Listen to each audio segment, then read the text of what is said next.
अनोखा और अनजाना गांव, नाम था नागताल। चारों ओर फैले घने जंगल और उनके बीचों बीच एक रहस्यमय तालाब जहां रात के सन्नाटे में चमकती थी नीली रहस्यमयी रोशनी। लेकिन फिर वहां आया एक तांत्रिक, काल सिद्ध। उसकी काली तंत्र साधनाओं ने गांव को घेर लिया अंधकार में। अब सवाल यह है, क्या नागमणि पर आने वाले संकट से कोई उसे बचा पाएगा? क्या नागवन को विनाश से कोई रोक पाएगा? इस रहस्य और रोमांच से भरी लोक कथा को जानने के लिए वीडियो को अंत तक जरूर देखें।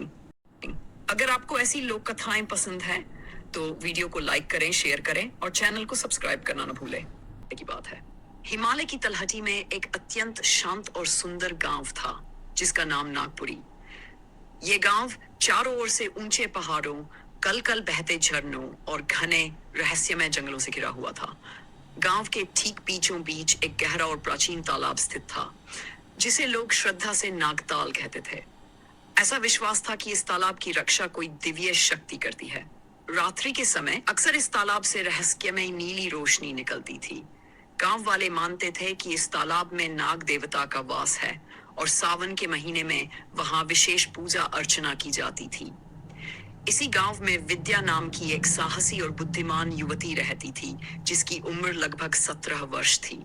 उसमें एक विशेष गुण था, वह सांपों की भाषा समझ सकती थी। उसकी दादी बताया करती थी कि जब विद्या का जन्म होने वाला था तभी नागताल में अचानक कमल के फूल खिले थे और चांद की रोशनी तालाब पर झिलमिला उठी थी। गांव वाले मानते थे कि विद्या कोई असाधारण संतान है। एक दिन कुछ अजनबी लोग गांव में आए। उनमें से एक था काल सिद्ध, जो एक लालची तांत्रिक था। उसने नागताल की दिव्य शक्तियों के बारे में सुना था और वह शक्ति अपने स्वार्थ के लिए प्राप्त करना चाहता था।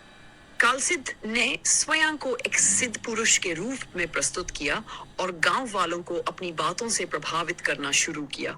उसने गांव के मुखिया से कहा कि यदि नागताल से नागमणि निकाली जाए तो पूरे गांव को अमरता का वरदान प्राप्त सकता है। इसी बीच एक रात जब विद्या तालाब के पास बैठी थी, उसने देखा कि जल हल्के नीले रंग में चमक रहा है और उसमें एक नागिन की आकृति बन रही है। तभी एक मधुर और गूंजती हुई आवाज सुनाई दी, विद्या, समय आ गया है, नागवन संकट में है। ये सुनकर विद्या बहुत चिंतित हो गई और उसने तुरंत अपनी दादी से इस विषय में बात की। दादी ने बताया कि उनके पूर्वज नागवन के रक्षक थे और अब वही उत्तरदायित्व विद्या को निभाना होगा। इधर गांव में काल सिद्ध ने खुदाई का कार्य आरंभ करवा दिया। जैसे जैसे खुदाई बढ़ी, गांव में अजीब और अशुभ घटनाएं घटने लगीं। बच्चों को सांप काटने लगे, पशु बीमार पड़ने लगे और रात्रियों में किसी के रोने की आवाजें सुनाई देने लगीं। विद्या समझ गई कि यह सब काल सिद्ध के कारण हो रहा है। एक रात्रि विद्या को स्वप्न में एक प्राचीन नाग पुरुष दिखाई दिए। उन्होंने कहा, यदि नागमणि को बाहर निकाला गया तो नागवन समाप्त हो जाएगा और पूरा गांव अंधकार में डूब जाएगा। तुम्हें नागवन जाकर नागमाता से मिलना होगा। विद्या ने निडर होकर यात्रा की तैयारी की और अकेली ही पहाड़ों, जंगलों और कठिन रास्तों को पार करके नागवन पहुंची। एक ऐसा गुप्त स्थान जहां केवल विशेष आत्माएं ही प्रवेश कर सकती थी। वहां विद्या ने अद्भुत दृश्य देखे, उड़ते हुए सांप, बोलते वृक्ष और ऐसे पत्थर जो भविष्य दिखा सकते थे। वह एक चमकती हुई गुफा के द्वार पर पहुंची जहां नाग माता का वास था। नाग माता ने विद्या को स्नेहपूर्वक बताया कि वह एक नागकन्या है, एक रक्षक जिसे नागमणि की रक्षा के लिए चुना गया है।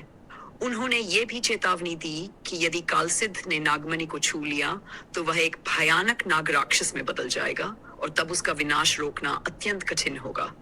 विद्या जब गांव वापस लौटी तो देखा कि खुदाई अंतिम चरण में थी और नागमणि लगभग बाहर निकाली ही जा रही थी। उसने गांव वालों को रोकने का प्रयास किया, परंतु वे सभी काल सिद्ध के प्रभाव में थे।